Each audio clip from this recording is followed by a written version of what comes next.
5페이지입니다. 시편 73편 25절로 우리 28절까지 말씀 함께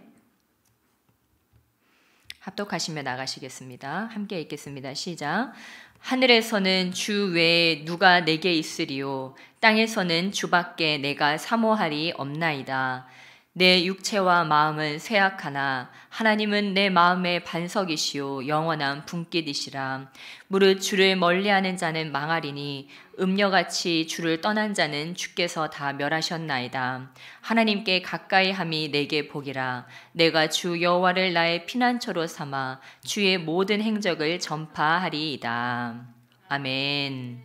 네, 우리 크리스찬의 자존감이라는 제목으로 함께 시편 73편 말씀 가지고 우리 함께 말씀 나누시겠습니다.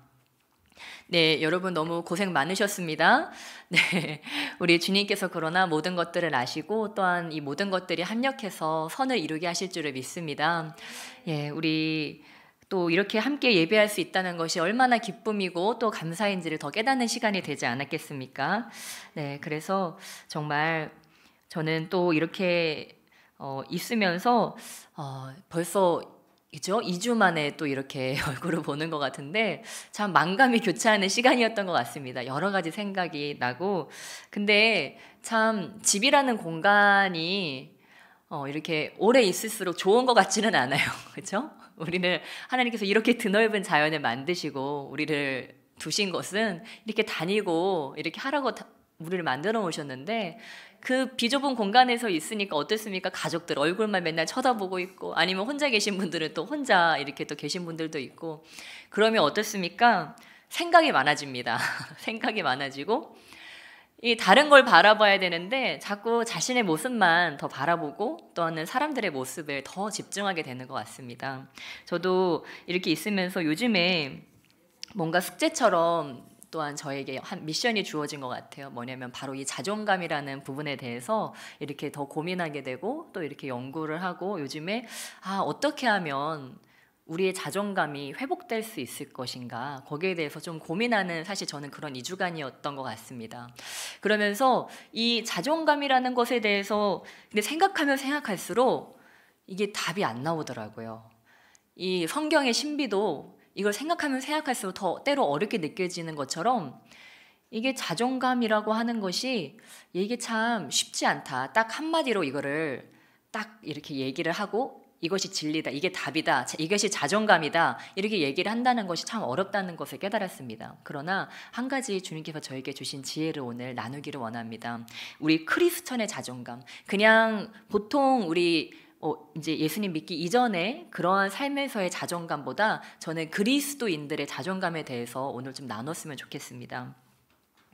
예, 여러분은 여러분 자신을 바라보실 때 어떠십니까? 이 자존감이라고 하는 것은 자기가 자기 자신을 존중하는 마음, 이제 이런 거지 않겠습니까? 그러면 이거를 조금 다른 말로 하자면, 저는 오늘 이것에 대해서 고민하다가 자존감을 조금 더 쉽게 얘기하면 무슨 말이 될 수 있을까? 그걸 깨달았어요. 뭐냐면 자기애. 그러니까 자기를 사랑하는 거죠. 자존감은 그 자기애가 적당한 수준에 있는 건 이 자존감이 높다, 이렇게 얘기를 하고, 또는 자기애가 너무나 이제 척박한, 자기애가 너무 없는 상태를 자존감이 낮다, 이렇게 얘기하는데, 우리가 자기애라고 하면 자기가 자기를 사랑한다고 하는 것에 대해서 지금 이 물질 세계에서는 자기애를 굉장히 충동질을 하죠. 그러나 약간 크리스천들이나 좀 이타적인 삶을 살아가기 원하는 사람들에게는 자기애라는 말이 조금 금기시 되는 그런 말처럼 느껴질 수도 있습니다. 아니, 예수님은 십자가를 지고 자기를 부인하고 예수님을 따르라고 했는데 자기애? 나를 사랑하라고? 내가 그래도 되나? 이렇게 우리가 때로 생각할 수도 있다고 하는 것입니다. 그러나 제가 얼마 전에도 그 사랑에 대해서, 하나님과 사랑에 대해서 나눈 적이 있는데, 사랑은 하나님, 여기에 대해 나누면서 어떤 말을 했습니까? 바로 하나님께서 예수님께 말씀하셨던 것 같이 기본적으로 하나님은 우리를 사랑하신다고 하는 것입니다. 그리고 이 땅은 그 하나님의 사랑으로 창조되었고 지금도 운영되어지고 있다고 하는 것입니다. 그러니까 하나님의 기본 베이스는 사랑이신 거죠. 기본 베이스는 사랑이신데, 우리가 그 안에서 살아가면서 그럼에도 불구하고 우리는 그 공동의 선을 추구하며 살았기 때문에 이제 나를 사랑하는 거에 대해서 특별히 우리 어떤 서구적인 생각이 아닌 동양적인 생각에서는 또한 자기를 사랑하는 게 어떤 부분에서는 그거는 약간 죄악시 되는 그런 부분도 있는 것 같습니다. 그러나 저도 이렇게 그 말씀에 나눴듯이 하나님께서 우리를 사랑하시기 때문에 우리는 그 사랑받는 자들로서 우리도 우리 자신을 사랑할 수 있어야 된다고 하는 것입니다. 그렇다면 우리가 어떻게 우리를 건강하게 사랑할 수 있을 것인가? 그거에 대해서 나누기를 원하는데, 그래서 저도 한번 저를 사랑해 보려고 노력을 했습니다. 이렇게 나를 가만히 바라보면서. 근데 이걸 깨달았어요. 무엇이냐면 바로 인간에게는 선한 것이 없다. 내가 나 인간 자체를 사랑해 보려고 노력을 했는데 사실 제가 예수님 믿기 전에도 그랬거든요. 근데 아무리 노력을 해도 그게 안 되더라고요. 왜냐면 이 인간이라는 것을 알면 알아갈수록 나의 내면을 들여다보면 들여다볼수록 선한 것이 없다는 것을 더 발견하게 되거든요. 우리가 우리를 사랑한다고 하는 건 내 안에 좀 선한 것이 있고 사랑할 만한 부분이 있어야 되는데 인간이 인간의 내면을 자꾸 들여다보면 들여다볼수록 실망할 것밖에 없다는 것을 깨닫습니다. 또한 우리가 주변에 있는 사람들에게 무언가를 기대하고 그들을 깊이 바라보면 바라볼수록 어때요? 또한 실망을 할 수밖에 없다고 하는 것입니다. 무엇입니까? 전도서 7장 20절 말씀과 같이 선을 행하고 전혀 죄를 범하지 아니하는 의인은 세상에 없기 때문이로다. 로마서 3장 10절에 기록된 바 의인은 없나니 하나도 없으며, 우리 찬양 가사에도 있죠. 보소서 주님 나의 마음을 선한 것 하나 없습니다. 그러니까 우리는 이 자기 예를 하고 싶고 높은 자존감을 갖고 싶은데 우리 인간이 자체로서는 건강한 자존감을 갖는 것과 이 건강한 자기애를 행하는 것이 그것들을 이론적으로 깨닫고 본질적으로 그것들을 수행하는 게 너무도 어렵다고 하는 것입니다. 전도서 9장 3절에선 이렇게 얘기하죠. 모든 사람의 결국은 일반이라 이것은 헤아려서 행해지는 모든 일 중에 악한 것이니 곧 인생의 마음에는 악이 가득하여 그들의 평생에 미친 마음을 품고 있다가 후에는 죽은 자들에게로 돌아가는 것이라. 전도서 9장 3절 말씀, 제가 좋아하는 말씀입니다. 왜냐하면 이 말씀이 너무 이 인생의 진리에 대해서 잘 얘기해주고 있기 때문에 우리 인간이 제대로 정신 차리지 않고 살아가다 보면 여러 가지 악이 가득해서 미친 마음을 품다가 그러다가 그냥 생을 마칠 수도 있다고 하는 것입니다. 그래서 저는 더더욱 우리에게 자존감이 저는 중요하다고 생각을 합니다. 나를 어떻게 생각하는가, 또한 나의 마음의 기본 베이스에 어떠한 생각들이 있는가가 참으로 중요하다고 하는 거예요. 그런데 여러분도 심리학이나 또한 여러 가지 인문학들을 통해서 배우고 들었겠지만 자존감이라고 하는 것에 대해서 사람들은 보통 무엇이라고 얘기합니까? 보통은 그 어렸을 때 유년 시절을 통해서 그런 자존감이 형성되고 또한 사람들과의 관계성을 통해서 자존감이 형성된다고 이야기합니다. 그렇다면 칭찬받지 못하고 자란 사람들, 인정받지 못하고 자란 사람들, 사랑받지 못하고 자란 사람들은 어떻게 할까요? 그 자존감은 어떻게 합니까? 뭐 여기 계신 분들 중에 누가 얼마나 인정을 받고 자라고 저 사랑을 얼마나 받고 자라고 칭찬을 얼마나 받고 우리가 자랐겠습니까? 그것으로 인해서만 우리의 자존감이 형성된다고 한다면 저는 그것은 어떻게 보면 비극적인 일일 수도 있다고 생각합니다. 그러나 하나님은 우리를 결코 그렇게 내버려 두지 않으셨습니다. 그러면서 저에게 떠올랐던 사람은 제가 늘 설교 때 많이 이야기하는 다윗이었습니다. 무엇입니까? 여러분, 다윗은 그 관계성 속에서 자신의 자존감을 형성할 수 있는 사람이었나요? 전혀 아니었어요. 왜냐하면 어머니 뱃속에서부터 그는 거절당했고 태어나서도 거절당했고 부모로부터 거절당하고 그 유년 시절부터 계속해서 그런 거절과 멸시와 천대를 받았어요. 그런 상황이었다면 다윗은 어떤 자존감을 가져야 되겠습니까? 굉장히 비참한 자존감, 아주 낮은 자존감을 갖는 것이 어찌 보면 맞을 수 있습니다. 그런데 우리가 보면 다윗이 그렇지 않다는 것을 알 수 있죠. 다윗이 그렇지 않다는 걸 알 수 있습니다. 왜 그랬을까요? 다윗은 누구를 바라봤기 때문에?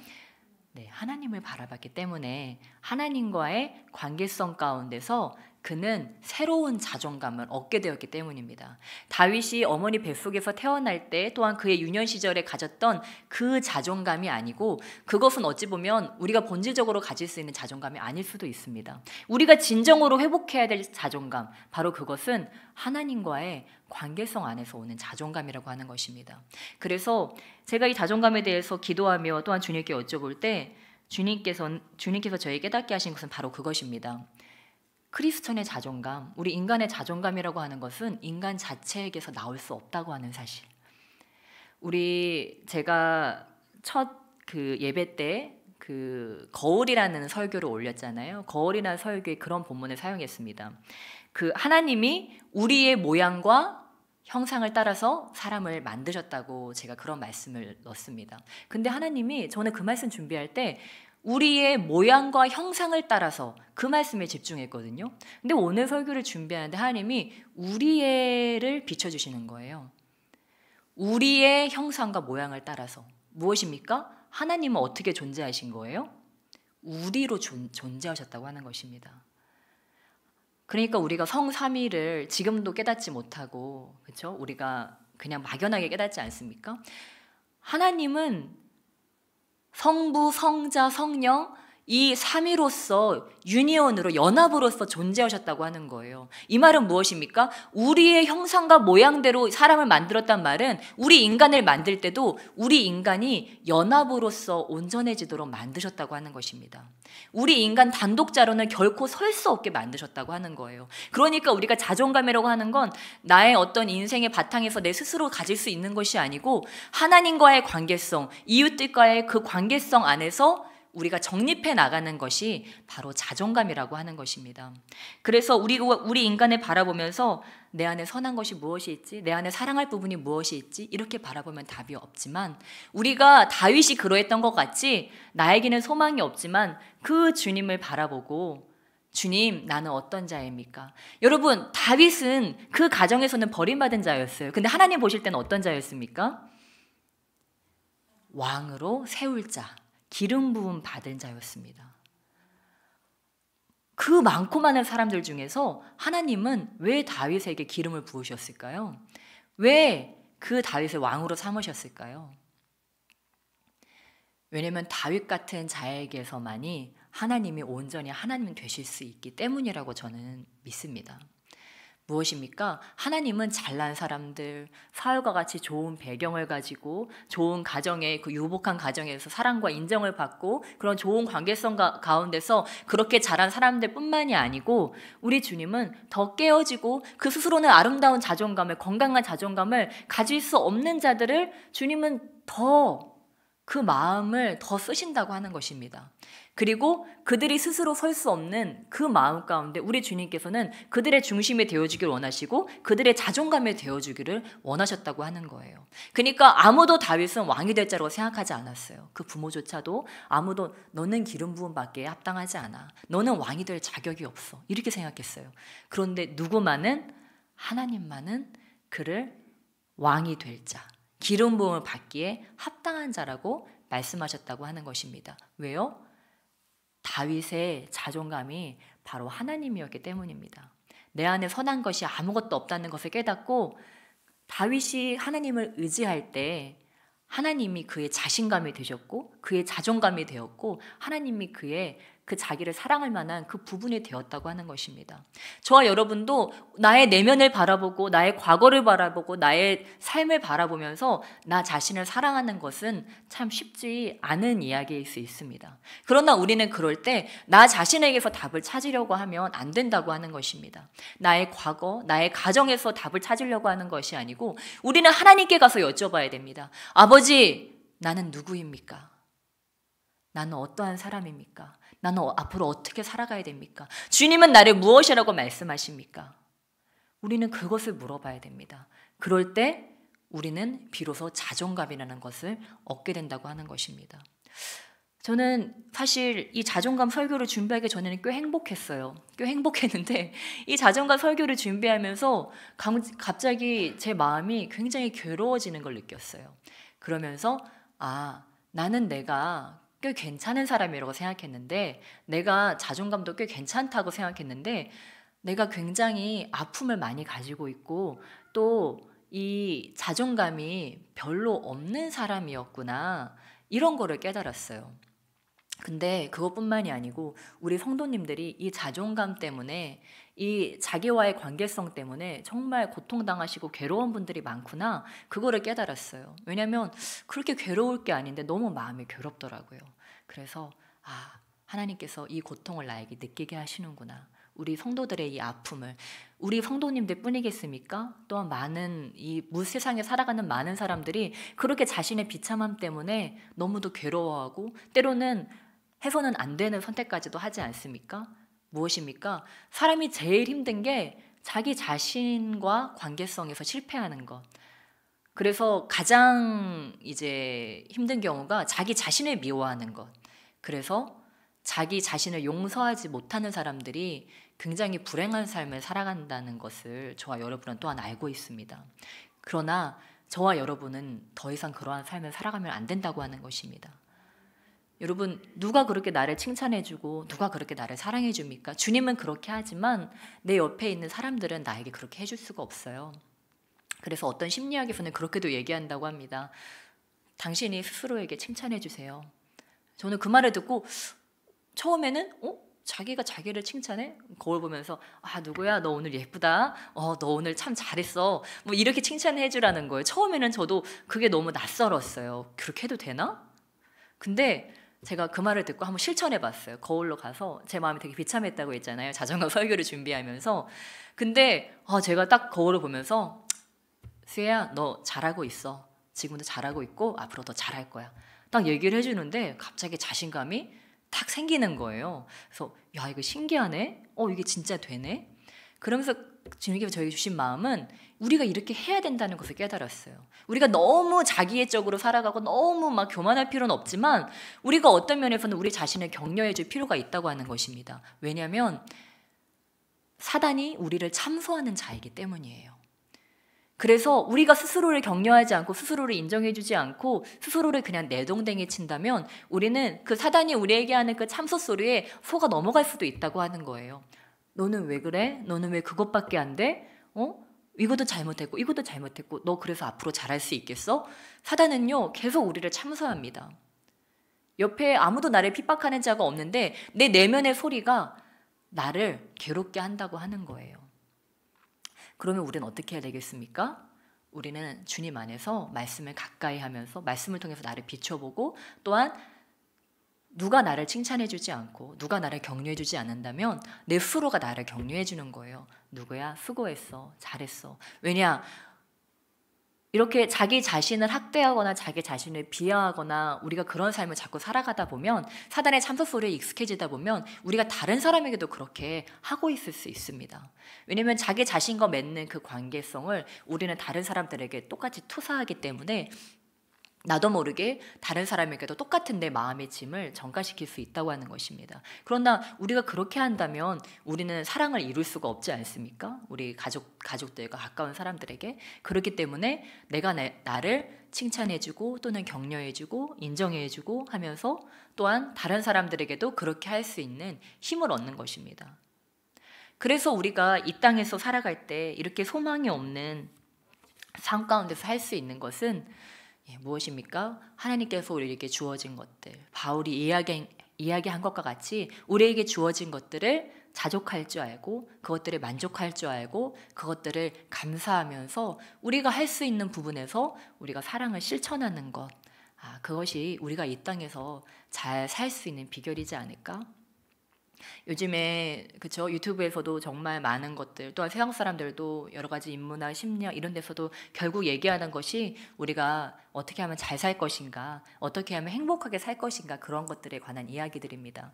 그러나 우리 예수님 안에서 우리들은 그렇게 주님 안에서 주님께서 나를 바라보시는 그 바라보시는 마음으로 우리가 그것을 깨닫고 내가 얼마나 소중한 존재인지를 깨닫고 그것을 스스로에게 계속 말해주는 거죠. 내가 또 잊을만 하면 그것을 스스로에게 얘기해주고 너는 소중한 존재야. 너는 보배로운 자야. 너는 가치 있는 자야. 너는 세상을 바꿀 수 있는 사람이야. 너는 너희 가정을 구원의 길로 이끌 수 있는 자야.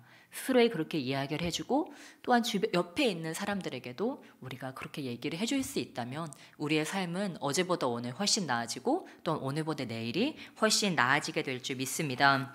네, 여러분, 우리가 마지막으로 또한 나누기 원하는 것은 그러므로 인해서 우리는 이제 복을 다른 데서 찾는 것이 아니고 우리가 무엇입니까? 하나님께서 나의 자존감이 되심으로 인해서 이제는 우리가 복이 되었다는 사실을 깨달아야 된다고 하는 것입니다. 그래서 우리는 우리 주변의 삶의 문제들이 다 해결될 때 행복해지는 것이 아닙니다. 뭐 예를 들면 코로나가 끝난다고 해서 우리가 행복해지는 것도 아니라고 하는 것입니다. 여러분, 코로나 오기 전에 많이 행복하셨습니까? 꼭 그렇지만도 않죠. 그때는 또 그때의 문제가 있었어요. 코로나 때는 또 코로나 때의 문제가 있고, 또 제가 뭐 들리는 말에 의하면 또 어떤 자들은 코로나 이후에 팬데믹을 준비한다는 또 그런 얘기도 들려오더라고요. 그러면 우리가 코로나 이후에 또 어떤 문제가 우리에게 찾아왔을 때 우리는 그때 이 팬데믹이 또 끝나야 우리는 행복할 거야. 그게 아니라는 거 우리는 코로나를 지나면서 깨달았지 않습니까? 그래서 우리는 지금 오늘이라는 이 시간 가운데 어떠한 문제들이 해결되어서가 아니고 바로 이 시간 가운데 내가 어떻게 하면 주님과 가장 행복한 삶을 살아갈 수 있을 것인가? 주님 안에서 어떻게 하면 우리가 성공적인 삶을 살아갈 수 있을 것인가? 그것을 지금이라는 시간 가운데 꿈꿔야 된다고 하는 것입니다. 무엇입니까? 바로 그러한 삶을 산 것이 바로 아브라함 같은 사람이라고 하는 것입니다. 롯은 그 선택지 안에서 내가 볼 때 나는 저기로 가면 행복할 거야 해서 롯이 거기로 갔죠. 그러나 소돔과 고모라에서 그는 행복을 찾았습니까? 예. 세상적인 행복은 그에게 행복을 가져다 주지 못했죠. 그러나 아브라함은 롯에게 그 세상적인 것들을 양보했지만 그는 그냥 갔어요. 네가 우하면 나는 좌하고 그렇게 얘기하면서 아브라함은 그냥 갔어요. 왜 아브라함은 그럴 수 있었습니까? 바로 내가 복이라는 사실을 믿었기 때문입니다. 하나님께서 나와 함께 하시기 때문에, 연합으로 함께 하시기 때문에 내가 어떤 문제가 해결되어지고 어떤 좋은 곳으로 가고 어떤 성과 가운데 이르러야 행복한 것이 아니고 그냥 나는 하나님과 함께함으로 내가 복이 되었다. 내가 복이 됨으로써 내가 가는 모든 곳 가운데 복이 함께하게 될 것이고 그곳이 복된 땅이 되어질 것이다. 그런 믿음이 있었다고 하는 것입니다. 그래서 우리는 우리의 형상과 모양을 따라서 주님의 그 연합의 모양과 형상을 따라서 지어진 사람들이기 때문에 우리가 주님과 함께할 때 우리는 우리 스스로가 복이 된다는 것을 깨달아야 될 줄 믿습니다. 그래서 이제는 무엇입니까? 우리 자신을 우리가 생각할 때 복둥이라고 생각해야 한다고 하는 것입니다. 나는 저주받은 자야가 아니고 나는 버림받은 자야가 아니고 나는 복둥이야. 하나님께서 나와 함께 하시기 때문에 나와 연합을 이루어서 함께 계시기 때문에 나는 복둥이야. 여러분, 저는요 요즘에 그거를 깨달았어요. 무엇이냐면 하나님이 보이지 않는 이유를 깨달았어요. 여러분, 하나님이 왜 보이지 않는 줄 아십니까? 뭐 이건 제가 깨달은 거니까 제가 말씀해 드릴게요. 여러분 각자의 이유, 또 답이 있으시겠지만 하나님이 보이지 않는 이유는 하나님이 온 땅에 충만하시기 때문이라는 것을 깨달았습니다. 시편 100편에 보면 그 하나님이 온 땅에 충만하신 것에 대한 그 아름다운 노래가 있지 않습니까? 하나님의 영광이 온 땅에 충만하도다. 이 땅 자체가 하나님의 발등상이라고 얘기했어요. 여러분 풍선 보셨나요? 풍선 불어보셨어요? 때로는요 비닐봉지를 가지고도 풍선을 만들 수 있는데 그 위생팩, 그 비닐봉지를 이렇게 그냥 딱 그 입구를 조이면 어떻게 됩니까? 입구를 조이고 이렇게 잼매면요 그게 풍선이 돼요. 탁탁 치면 그 안에 뭐가 가득 차 있어요. 그 안에 공기가 가득 차 있다고 하는 것입니다. 이 땅에는 그냥 지금 여기가 빈 공간처럼 보이지만 여기는 산소와 이산화탄소와 여러 가지 그 공기들의 물질들로 가득 차 있다고 하는 사실입니다. 그러니까 이 땅에 차 있지 않은 부분은 하나도 없다고 하는 거예요. 하나님이 우리의 코에 생기를 불어넣으셨다고 말씀하셨습니다. 우리의 코에 생기를 불어넣자 우리가 생명이 되었다고 하셨어요. 코에 생기를 불어넣은 분이 누구십니까? 하나님이시고 이 공기를 만드신 분이 누구십니까? 하나님이신데 이 모든 것이 주님의 창조물들도 다 가득 차 있다고 하는 것입니다. 저와 여러분이 숨을 쉬고 있다고 하는 것은 내가 지금 주님과 함께 있다고 하는 증거라고 하는 거예요. 여러분 엄청나게 큰 거인이 여러분 앞에 있다고 생각해 보세요. 그냥 뭐 골리앗 정도가 아니고 지구만한 사람이 여러분 앞에 있다고 생각해 보세요. 태양계만한 사람이 여러분 앞에 서 있다고 생각해 보세요. 여러분이 그것이 사람인지를 깨달을 수 있겠습니까? 깨닫지 못해요. 마치 개미가 코끼리 발톱에 가서 붙어 있을 때 이게 코끼리인지 알지 못하듯이 우리가 티끌과 먼지만큼 작은 우리가 그 하나님을 이분이 하나님이라는 걸 깨달을 수가 없다고 하는 거예요. 그런데 하나님은 보이지 않지만 지금 이곳 가운데 우주 가운데 주님께서 가득 차 계시지 않은 곳은 한 부분도 없다고 하는 것입니다. 그러니까 우리는 때로 우리의 마음 가운데 두려움이 찾아오고 낭망이 찾아오고 실망이 찾아오고 그런 무서움이 찾아올 때 우리는 이것으로 변론할 수가 있어야 돼요. 너는 아무것도 아니야. 이것에 하나님께서 충만하셔. 지금 내가 숨쉬고 있다는 것, 이 공기가 내 폐 속으로 들어와서 나를 살리고 있다고 하는 것은 하나님께서 나와 함께 계시다고 하는 증거야. 우리는 그렇게 얘기할 수 있다고 하는 것입니다. 여러분 이것을 믿으시길 주님의 축복합니다. 여러분 하나님이요 단 한 번도 우리와 떨어져 계신 적이 없으셨습니다. 주님 뭐라고 하세요? 나는 네 안에 있다. 예수님 뭐라고 하셨습니까? 네, 내가 너희와 영원히 함께하리라 말씀하셨어요. 이제는 네가 내 안에 내가 네 안에 있을 것이라고 말씀하셨어요. 그래서 저는 요한복음 17장 말씀을 참으로 좋아합니다. 요한복음 17장 말씀에 이런 미묘한 이야기들이 우주의 법칙이 많이 들어가 있거든요. 거기에 어떤 말씀이 있냐면 요한복음 17장 우리 함께 찾아보실까요? 우리 요한복음 17장 함께 찾아보시겠습니다. 그래서 여러분도 이렇게 우주의 법칙에 대해서 진리에 대해서 깨닫기를 원하시는 분들은 이 대제사장적 기도를 연구해 보시는 것을 또한 권면해 드립니다. 우리 요한복음 17장 5절에 우리 주님께서 이렇게 말씀하십니다. 5절 함께 한 목소리로 읽겠습니다. 시작. 아버지여 창세전에 내가 아버지와 함께 가졌던 영화로서 지금도 아버지와 함께 나를 영화롭게 하옵소서. 아멘. 주님께서 하나님 아버지와 성부 하나님과 함께 영화를 누리셨는데 그 하나님께서 지금 이 예수님을 영화롭게 하신다고 하는 말씀입니다. 무엇입니까? 성부, 성자, 성령 하나님은 세 분이서 서로를 영화롭게 한다고 하는 것입니다. 그런데 여러분 하나님께서 우리 그 모양으로 우리를 만드셨다고 하셨는데 그럼 주님은 우리와 어떻게 존재하실까요?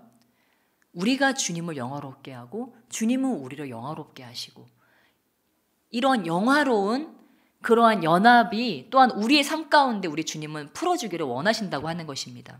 그래서 또 주님은 이렇게 말씀하십니다. 우리 요한복음 17장 우리 10절로 11절 말씀 10절로 11절 어떻게 우리 가운데 이 주님의 성삼위의 영화로움이 풀어지는지 10절로 11절 우리 의미를 생각하시면서 크게 읽겠습니다. 시작. 내 것은 다 아버지의 것이요 아버지의 것은 내 것이온데 내가 그들로 말미암아 영광을 받았나이다. 나는 세상에 더 있지 아니하오나 그들은 세상에 입사없고 나는 아버지께로 가옵나니 거룩하신 아버지여 내게 주신 아버지의 이름으로 그들을 보전하사 우리와 같이 그들도 하나가 되게 하옵소서. 아멘. 예, 무엇입니까? 우리 예수님께서 그 거룩하신 아버지가 우리들을 온전케 하셔서 우리들도 하나님과 하나가 되게 하신다고 말씀하셨습니다. 무엇입니까? 우리는 그냥 단순한 예배자가 아니고 하나님과의 연합에 초청된 자들이라고 하는 것입니다. 주님이 궁극적으로 우리에게 원하는 것은 이 연합 가운데로 우리가 들어가는 것을 원하시고 또한 그렇게 우리 가운데 지금 이미 와 계시다고 하는 거예요. 그렇다면 우리는 무엇입니까? 주님의 이 진리 가운데 아멘으로 화답하고 아멘 주님 거룩하신 아버지시여 하나님과 예수님께서 하나가 되신 것과 같이 우리도 하나님과 그 예수님의 연합 가운데 우리가 들어가게 해주시옵소서. 주님이 여기 계시군요. 주님이 지금 나와 함께 계시군요. 우리가 그것들을 인정하면서 주님 앞에 나가는 것입니다. 여러분 바로 그것이 천국일 줄 믿습니다. 주님이 지금 나와 함께하는 것을 인식하면서 살아가는 것. 주님이 함께 계시구나. 그래서 또한 우리의 이 공예배가 또 더 행복하고 기쁜 거 아니겠습니까? 우리가 또한 주님을 독대할 수 있지만 우리가 공예배 가운데 그 임하시는 하나님의 영광을 보면서 우리가 또한 더 큰 영광과 더 큰 임재를 경험합니다. 왜일까요? 주님과 독대에서도 우리가 주님을 깊이 경험할 수 있고 그곳에서 만날 수 있는 기쁨이 있지만 또한 주님은 연합으로 우리 가운데 찾아오시기를 원하시기 때문에 우리가 함께 또한 예배하는 그곳 가운데 또한 우리 주님께서 더 큰 영광으로 함께 하신다고 하는 것입니다.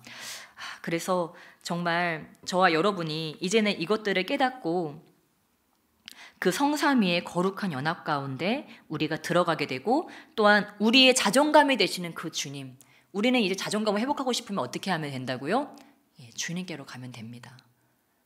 내가 나를 보고 자꾸만 비참한 마음이 들고 내 자존감이 자꾸만 무너지는 것들을 경험하게 될 때 우리는 주님께 나가면 됩니다. 그러면 주님께 여쭤보는 거예요. 주님, 나는 누구입니까? 그때 주님이 이렇게 말씀하실 거예요. 너는 내 것이다. 너는 나의 소유고 나의 신부이고 나의 신랑이고 나의 자녀이고 나의 사랑이다. 그래서 주님은 이사야 43장에 이렇게 말씀하시지 않았습니까? 우리 마지막으로 이사야 43장을 함께 읽었으면 좋겠습니다. 우리 이사야 43장 1절로 7절 말씀을 좀 자신을 축복하면서 우리가 함께 읽고 말씀을 마치고자 합니다. 우리 이사야 43장 1절로 7절, 이것이 바로 저와 여러분의 자존감인 줄 믿습니다. 우리 함께 1절부터 7절까지 함께 읽겠습니다. 시작. 야곱아, 너를 창조하신 여호와께서 지금 말씀하시느니라. 이스라엘아, 너를 지으신 이가 말씀하시느니라. 너는 두려워하지 말라. 내가 너를 구속하였고 내가 너를 지명하여 불렀나니 너는 내 것이라. 네가 물 가운데로 지날 때 내가 너와 함께할 것이라. 강을 건널 때 물이 너를 침몰하지 못할 것이며 네가 불 가운데로 지날 때 타지도 아니할 것이요 불꽃이 너를 사르지도 못하리니 대전하는 여호와 내 하나님이요 이스라엘의 거룩하니요 내 구원자임이라. 내가 애굽을 너의 속량물로 구스와 스바를 너를 대신하여 주었노라. 네가 내 눈에 보배롭고 존귀하며 내가 너를 사랑하였은즉 내가 내 대신 사람들을 내어주며 백성들이 내 생명을 대신하리니 두려워하지 말라. 내가 너와 함께하여 내 자손을 동쪽에서부터 오게 하며 서쪽에서부터 너를 모을 것이며 내가 북쪽에게 이르기를 내놓으라. 남쪽에게 이르기를 가두어 두지 말라. 내 아들들을 먼 곳에서 이끌며 내 딸들을 땅끝에서 오게 하며 내 이름으로 불려지는 모든 자 곧 내가 내 영광을 위하여 창조한 자를 오게 하라. 그를 내가 지었고 그를 내가 만들었느니라. 아멘. 주님의 눈에 여러분이 보배롭고 존귀하고 사랑스럽다는 것을 늘 굳게 믿으시기를 축복합니다. 네, 우리 함께 찬양하시며 나가시겠습니다. 이 시간 찬양하실 때 주님은 너를 사랑해, 주님은 너를 기뻐해, 주님은 너를 위로해, 주님은 너를 축복해. 우리 이 찬양을 하시면서 우리 주변에 있는 분들을 축복하시고 또한 여러분 자신을 좀 축복했으면 좋겠습니다. 나를 사랑하시는 그 주님께서 우리에게 이 노래를 불러주신다고 생각하시면서 우리 믿음으로 찬양하시겠습니다.